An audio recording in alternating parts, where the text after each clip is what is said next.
Jadi kadar gula yang tinggi pada diabetes yang tidak terkontrol menyebabkan kolagen tadi tidak bisa dimetabolisme dengan baik.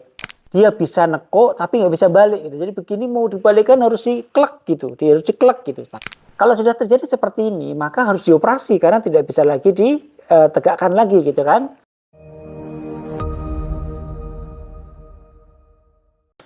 Baik, Assalamualaikum warahmatullahi wabarakatuh. Para pemirsa sekalian, sudah lama tidak berjumpa lagi karena kesibukan yang sangat luar biasa.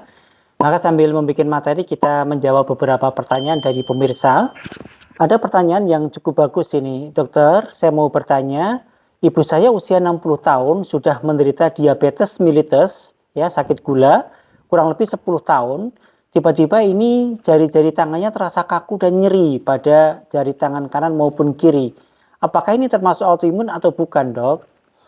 Baik, pertanyaan yang cukup bagus saya kira. Maka perlu diketahui oleh para pemirsa sekalian bahwa nyeri-nyeri pada jari-jari tangan ya, terutama pada pagi hari memang merupakan salah satu tanda dari rheumatoid arthritis ataupun penyakit autoimun yang lain gitu. Tetapi perlu kita ketahui bahwa pada pasien diabetes mellitus ini ternyata juga memiliki komplikasi. Komplikasi tersebut adalah terjadinya kekakuan pada jari-jari tangan. Ini yang mesti kita bahas pada malam hari ini. Dari komplikasi diabetes ini ada yang disebut dengan sebuah sindroma ya, sindroma limited joint mobility. Artinya ada gangguan gerak pada sendi-sendi yang ada di jari-jari tangan gitu. Nah, ini terdiri dari beberapa penyakit. Yang pertama ada yang disebut dengan diabetic seroarthropathy atau disebut dengan stiff hand syndrome ya. Atau yang kedua disebut dengan Dupuytren kontraktur. Ini juga sering terjadi pada pasien dengan diabetes. Kemudian yang ketiga ada yang disebut dengan trigger finger. Kita bahas satu persatu. Yang pertama yang disebut dengan stiff hand syndrome ataupun diabetic seroarthropathy merupakan sebuah kelainan di mana jari-jari tangan kita itu menjadi kaku seperti ini. Tidak bisa ditegakkan, tidak bisa diluruskan, tapi kaku seperti ini.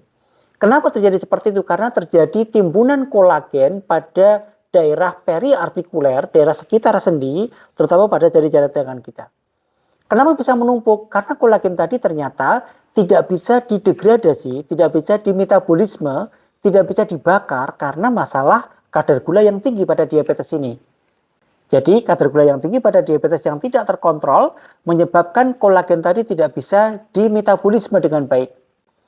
Yang kedua, ternyata kadar gula yang tinggi ini pun juga menyebabkan terjadinya kerusakan pada kolagen yang tadinya dia bersifat lentur menjadi kaku gitu.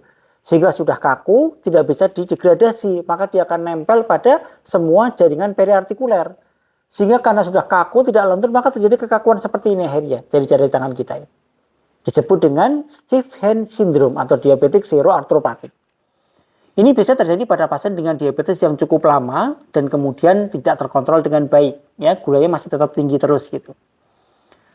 Beberapa tandanya adalah ada dua pemeriksaan yang disebut dengan tabletop sign, yaitu ketika diletakkan di meja, plek gitu, dia nggak bisa lurus begini, jadi tidak nempel semuanya ke meja. Ini merupakan tanda dari stiff hand syndrome. Atau yang kedua namanya prayer sign. Prayer sign itu orang disuruh mengatupkan dua telapak tangan, dia nggak bisa seperti ini, dia pasti akan begini gitu. Kenapa? Karena kaku. Maka ini disebut dengan prayer sign-nya positif. Jelas ya? Ini menunjukkan ada kekakuan karena komplikasi diabetes. Yang kedua disebut dengan Dupuytren kontraktur. Dupuytren kontraktur ini terjadi ada benjolan di daerah aponeurosis ini, ya. Tiba-tiba muncul benjolan. Kemudian pada saat awal masih baik, tidak ada masalah, tapi kemudian lama-lama benjolan tadi akan menarik sehingga tangannya akan ikut tertarik dan saya seperti ini. Gitu. Kalau sudah terjadi seperti ini, maka harus dioperasi karena tidak bisa lagi ditegakkan lagi gitu kan. Tapi ketika masih tahap awal, maka sebaiknya segera konsultasikan dengan dokter rheumatologi untuk dilakukan penyuntikan pada daerah-daerah yang mengalami kekakuan tersebut gitu. Namanya Dupuytren kontraktur.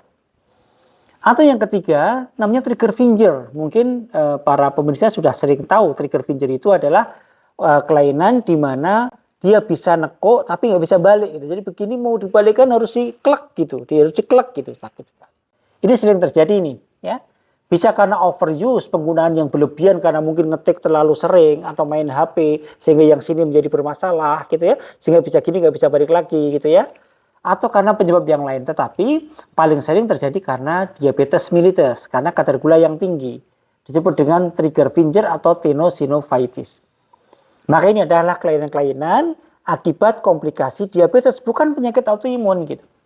Jadi mesti hati-hati ketika akan mendiagnosis, tidak semua kekakuan pada jari-jari tangan adalah autoimun, rematik misalnya. Tetapi bisa jadi itu merupakan salah satu komplikasi dari diabetes, yaitu kadar gula darah yang tinggi dalam waktu yang lama. Pengobatannya bagaimana? Silakan konsulkan dengan dokter reumatologi untuk kita lakukan analisa apakah masih bisa dengan obat oral atau harus dilakukan suntikan gitu. Atau bahkan harus dibedah, dilakukan pembedahan. Maka ini mesti kita perhatikan, sekali lagi tidak semua kekakuan dan nyeri pada persendian jari tangan adalah autoimun, tapi bisa jadi merupakan komplikasi dari penyakit diabetes yang tidak terkontrol.